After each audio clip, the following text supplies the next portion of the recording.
श्री स्वामी समर्थ. जय जय स्वामी समर्थ. अवधूत चिंतन श्री गुरुदेव दत्त. उद्या रविवार 21 जुलै गुरुपौर्णिमेचा दिवस. प्रत्येकासाठी एक आनंदाचा उत्साहाचा दिवस. या दिवशी गुरूंप्रती आपण कृतज्ञता व्यक्त करतो. गुरूंना गुरुपद देतो. गुरु महाराजांची, स्वामी महाराजांची आपण सेवा करतो.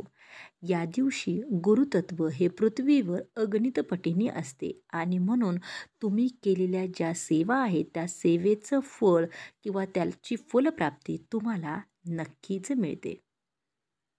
तसे तर तुम्ही नेहमीच स्वामी महाराजांची सेवा करता.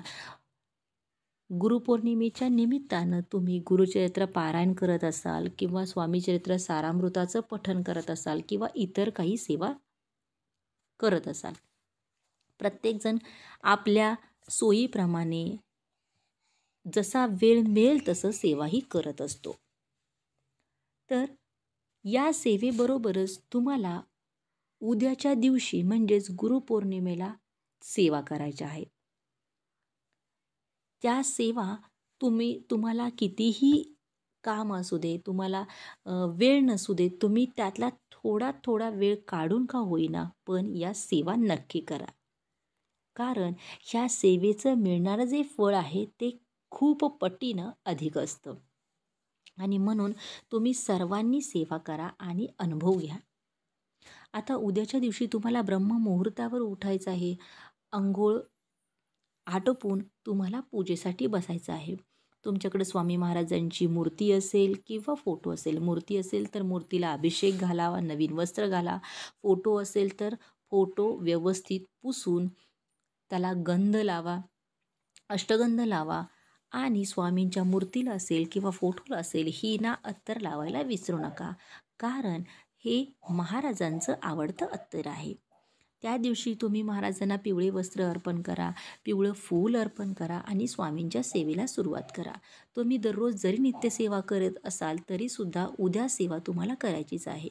गुरुपौर्णिमेच्या दिवशी तुम्हाला स्वामी चरित्र सारामृताचा एक संपूर्ण पाठ करायचा आहे. तो पाठ केल्यानंतर तुम्ही त्याला नैवेद्य दाखवू शकता. गुरुचरित्र ग्रंथाप्रमाणे खूप त्याला 3 किंवा 4 नैवेद्य ठेवावे लागणार नाही. तुम्ही तुमच्या घरात जो काही नैवेद्य असेल तो तुम्ही दाखवू शकता किंवा दूध साखर जरी ठेवलं तरी चालेल किंवा केळ असेल किंवा पिवळा एखादा पदार्थ असेल, लाडू असेल, बर्फी असेल, पेढा असेल, तो सुद्धा तुम्ही नैवेद्यामध्ये ठेवू शकता. अशा पद्धतीनं तुम्हाला उद्या स्वामी चरित्र सारामृताचा एक पाठ करायचा आहे. त्याचबरोबर तुम्हाला नित्यसेवा करायची आहे. महाराजांचा 11 वेळा स्वामी समर्थ, श्री स्वामी समर्थ, श्री स्वामी समर्थ या मंत्राचा जप देखील तुम्हाला करायचा आहे. त्याचबरोबर तुम्हाला आणखीही काही सेवा करायच्या आहेत. म्हणजे तुमचं गुरुबळ अधिक मजबूत होण्यासाठी किंवा आपण गुरुग्रह मजबूत करण्यासाठी तुम्हाला काही सेवा करायच्या आहेत. म्हणजे या सेवेबरोबर महाराजांच्या सेवेबरोबर तुम्हाला सेवा करायचीच आहे. तर त्याच्यामध्ये काय काय आहे तर तुम्हाला सांगितलं आहे की तुम्ही 11 माळी स्वामी समर्थ मंत्राचा जप करा. 16 वेळा तुम्ही विष्णू गायत्री मंत्राचा जप करा. 16 वेळा नवार्णव मंत्राचा जप करा. 16 वेळा लक्ष्मी मंत्राचा जप करा.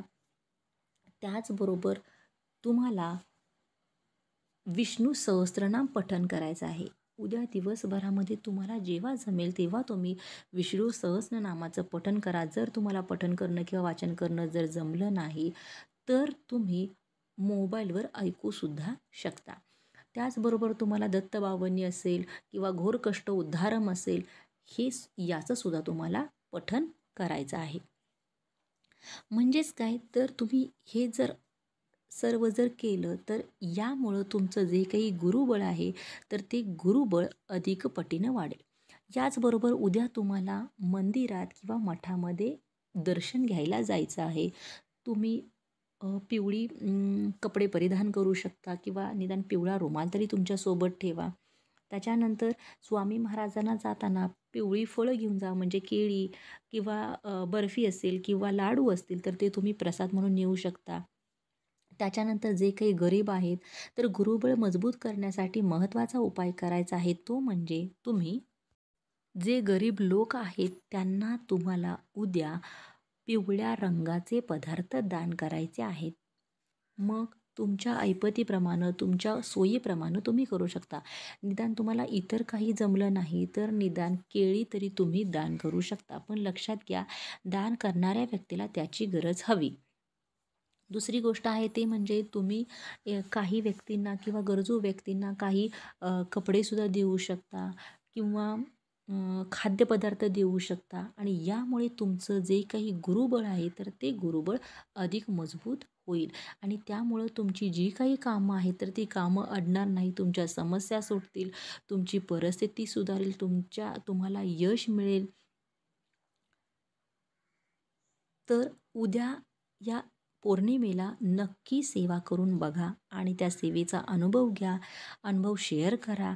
जर तुम्हाला हा व्हिडिओ आवडला असेल, तर व्हिडिओला नक्की लाईक करा, शेअर करा. कमेंटमध्ये श्री स्वामी समर्थ लिहायला, श्री गुरुदेव दत्त लिहायला अजिबात विसरू नका.